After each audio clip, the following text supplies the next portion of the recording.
Hello, everyone, and welcome back to Soren Review. And today we're going to be doing our NASCAR race review for Homestead-Miami Speedway, the 2022 edition, the third to last race of the season. What a race it was, in my opinion. It was one that was really exciting. I'd argue that despite what people on Twitter have been saying, that this race was better than last week at Las Vegas. I'd make the argument for that. The race was really solid. There was a lot of really good battles throughout the race, and I was just really amazed at how dominant Kyle Larson was. That's the name of the title of the video. And I want to give a shout out to that because Kyle Larson, despite in the crazy season we've had of a lot of different winners, Kyle Larson was able to win. And here's your top 10 results now. Kyle Larson wins the race 199 of 267 laps led, so he leads easily, I believe almost 75%, if not more, of the race. It was a really dominant showing by Kyle Larson. Now, how did he get to the front and stay at the front? Well, we got to recap the race, and we'll do that rather quickly. I would because the first half of the race was really tame, I'd argue, and then the third half, the last stage, was a lot more eventful. The first stage was definitely the least eventful, only one caution, and that was by John Hunter Nemechek. Spun out lap 30. Remember, he qualified in the top five and looked to have a great run going up until lap 30. Spun out, got loose off turn number two. Never could recover. I believe he finishes like 26th or 27th. So, John Hunter Nemechek, a great opportunity, not doesn't end up very well. The same thing actually happened to Ty Gibbs.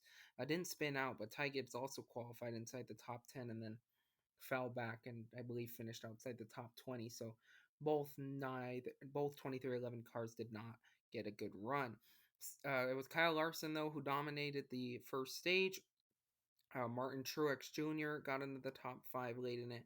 That'll become a big storyline later. Stage two, Kyle Larson takes the lead. Truex moves to second.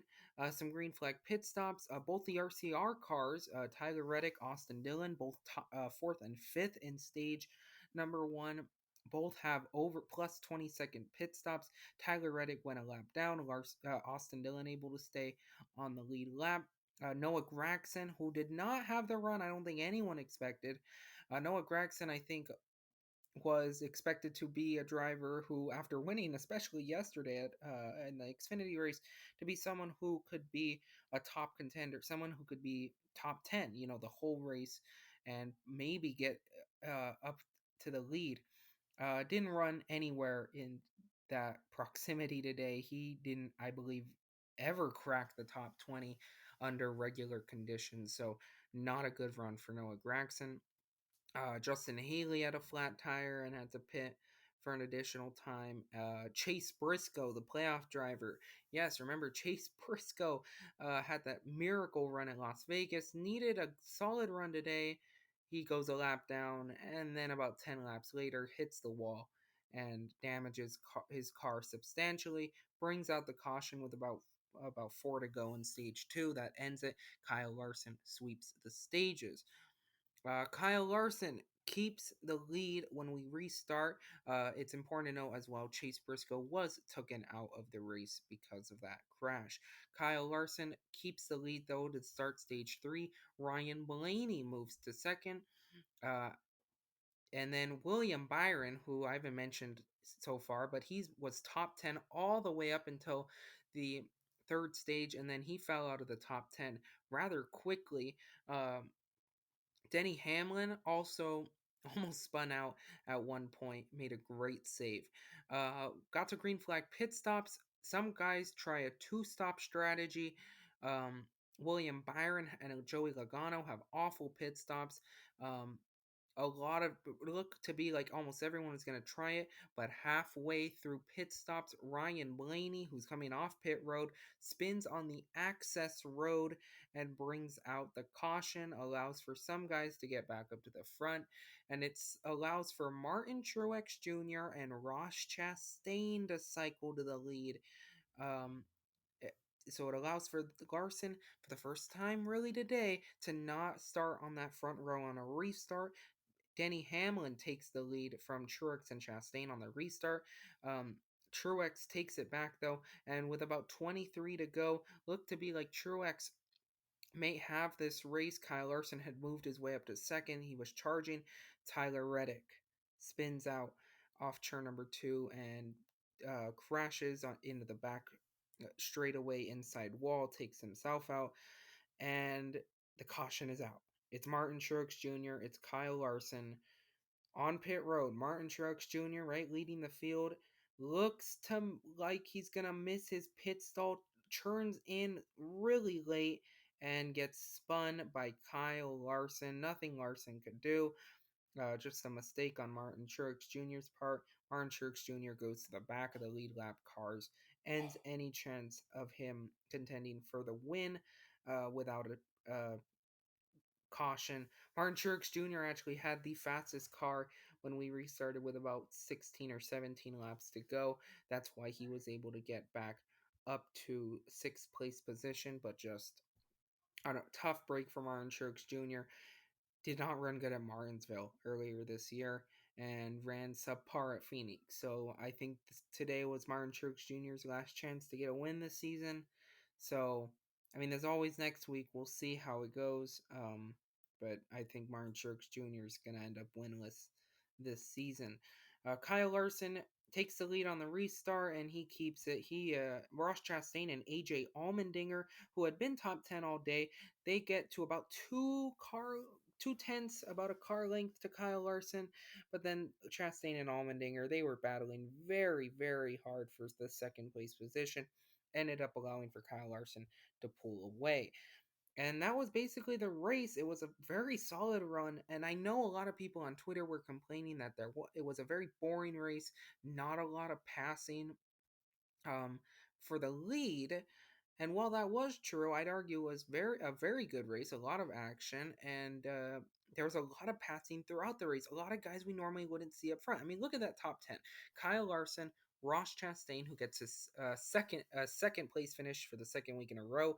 AJ Allmendinger has a career run this season, a really, really solid run for Allmendinger.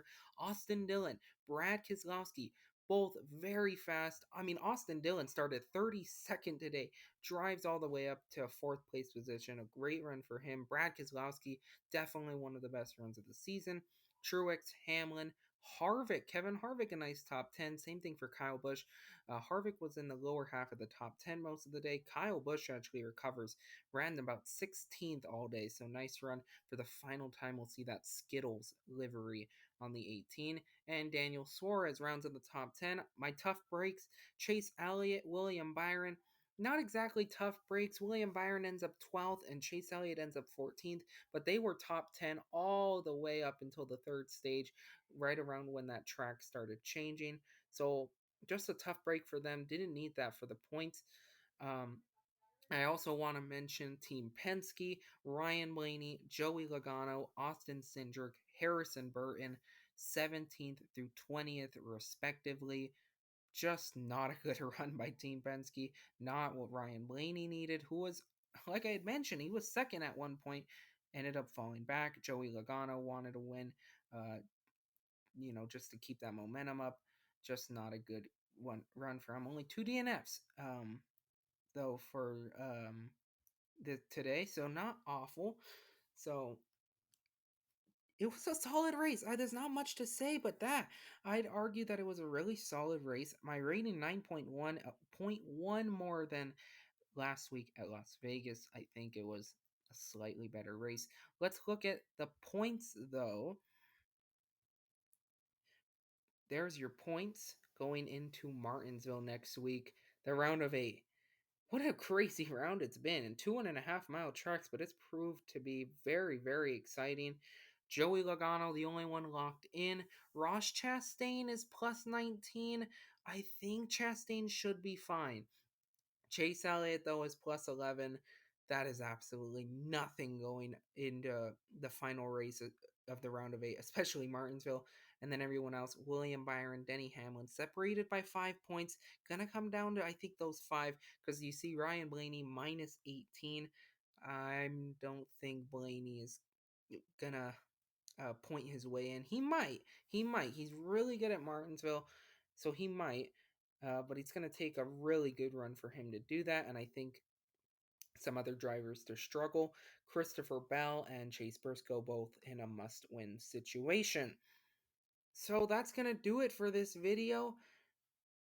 I mean, it was an exciting race. I'm really excited for these how these last couple of races have been. We go to Martinsville. I have no idea what to expect. Remember, we had that test, but it doesn't seem like much changed. So I'm hoping that we don't have 500 laps of awful racing like we did in the spring. If we do, it is what it is. But hopefully we can have an exciting playoff battle. Thank you for at NASCAR Top 10 on Twitter for those points graphics. And remember, you can follow me on Twitter if you want at Review Soren, and use code Soren72 at checkout at Circle B Diecast to get $5 off shipping on all orders $30 or more. That's going to do it for this video, though. Thank you so much for watching, everyone, and goodbye.